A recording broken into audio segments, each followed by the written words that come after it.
আরে ভাই ড্রাইভাররা, ওই ড্রাইভারটা তো অশিক্ষিত, ও তো ভালো না। আপনি যে শিক্ষিত, আপনি যে মোটরসাইকেল চালাইতেছেন, আপনি কি মানেন? আপনি কি ভালো? শুধু আমরা অন্যের দিকে তাকাই, অন্যের দোষটা আমরা দেখি, আমরা নিজের দোষটা দেখি। যার জন্য আমি আজকে সময় নাই বেশি, যার জন্য আমার অনেক কথা বলার ছিল, তো আমি সেগুলো বলতে পারবো না। কিন্তু তারপরে আমি বলবো একটা কথা, সেইটি হলো গিয়ে যে সড়ক দুর্ঘটনা আমাদের দেশে অনেক রকমের প্রবলেম আছে। মনে করেন ড্রাইভার ভালো না, গাড়ির ফিটনেস নাই, তারপরে আরও নানান রকমের ইজি বাইক, নসিমন পরিমন, এইটা সেইটা নানান রকমের প্রবলেম আছে। তো সেই প্রবলেমের মধ্যে আমরা যারা সড়কে চলবো, তাদের তো আমাদেরকে কিন্তু আমাদের জীবনটাকে আমরা রক্ষা করব নাকি অন্য কেউ রক্ষা করবে বলেন তো? আপনার জীবন কে বাঁচাবে? আমি যেমন বলে দিয়েছি যে আপনার এই সাতক্ষীরার সড়ক দুর্ঘটনা রোধ করার জন্য আপনাদের কাজ করতে হবে, ঠিক তেমনি ভাবে ওরাও কিন্তু আপনাদেরকে বলছে কিন্তু যে আপনার জীবন সড়কে বাঁচাতে হলে আপনাকে কাজ করতে হবে।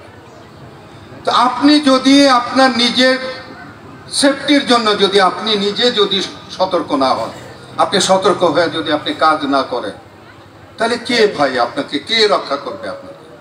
ওই যে যার কথা বললেন যে সে ভালো না, তার ড্রাইভিং লাইসেন্স নাই, তার গাড়ির ফিটনেস নাই, সে কি করে বাঁচাবে আপনাকে বলেন তো? সে তো কোনোভাবেই বাঁচাতে পারবে না।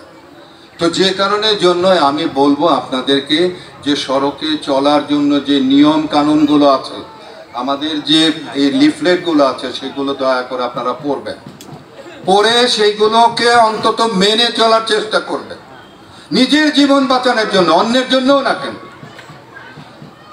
আপনারা আপনাদের জীবনটাকে অন্তত ভালোবাসেন। কেন ভালোবাসবেন? কারণ হলো যে আমার যে স্ত্রী মারা গেছে, সেটা শুধু আমার স্ত্রী না, কিন্তু সেটা কিন্তু দুটো সন্তানের মা ছিল, কিন্তু দুটো সন্তানের মা ছিল। এবং এই দুইটা সন্তান যে পরবর্তী সময় কি কষ্ট করেছে সেটা আমি জানি, আপনারা হয়তো জানেন না। যার ঘটে নাই সে কিন্তু জানবে না, সে কিন্তু বুঝতে পারছে না। কিন্তু যখন ঘটে যাবে তখন কিন্তু আর কিন্তু করার কিছু থাকবে না। তো কাজে ঘটার আগে দিয়ে আপনারা দয়া করে আপনারা আপনাদের নিজেদেরকে রক্ষা করার জন্য আপনারা, আমি বললাম না যে আমি এইগুলো বলতে পারতাম আপনাদেরকে কি করা দরকার ছিল, কি করা উচিত, যেহেতু সময় নাই আমি আপনাদেরকে আর বলতে পারছি না।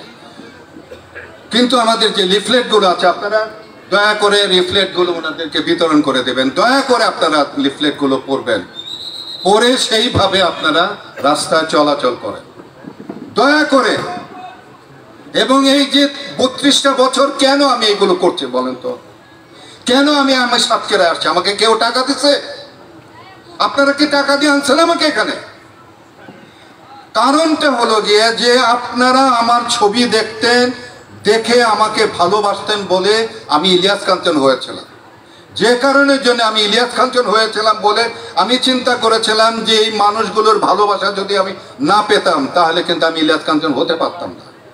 তো কাজে এই ভালোবাসার প্রতিদান দেওয়ার জন্য কিন্তু আপনাদের কাছে আমি বারবার ছুটে আসি।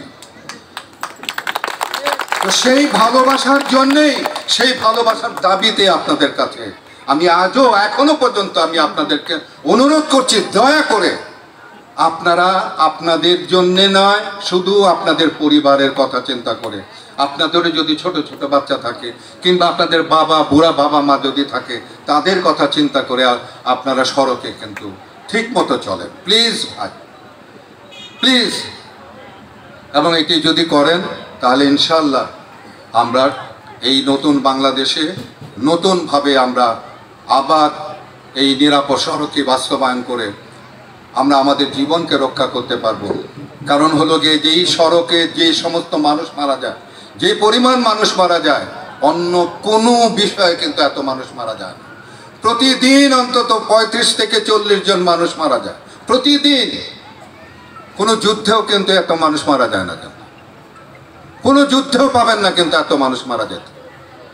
তো সেই জন্যই আপনারা আপনাদের জীবনের মূল্যবান জীবনটা, আপনার জীবনটা শুধু আপনার নয়, আপনার পরিবারে আমাদের রাষ্ট্রের সকলের কিন্তু আপনার জীবন।